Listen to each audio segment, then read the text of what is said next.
Hello, what's up mga ka-Oman? Welcome po sa panibago ko na namang vlog. Sa video ko pong ito ay papakita ko sa inyo ang rare na prutas dito sa mangrove area.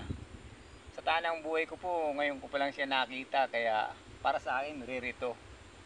Kaya kung gusto mo itong makita, manatili ka lang nakatutok hanggat sa uli ng video ito. Kahit kung naiinip ka na, magsisimula na tayo.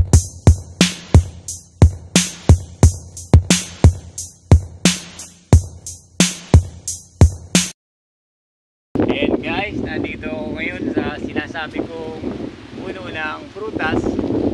Ito po siya. Papakita ko sa inyo kayang bunga. Ayan. Ko lang po alam kung kinakain ito o ano. Titingnan po muna natin yung isa doon sa taas. Ayan, ito naman po yung isa pang bunga. Ayan, napakalaki niya.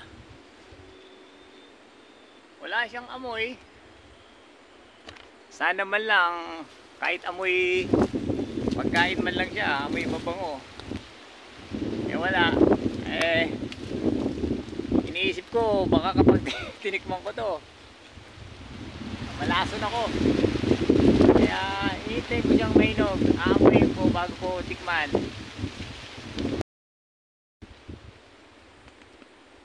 Para siyang miracle fruit guys.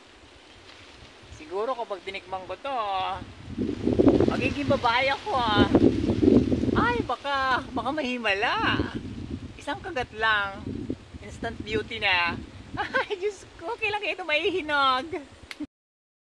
Marami pong salamat sa panonood at see you on my next video. Peace out. Thank you for watching. Please like and subscribe.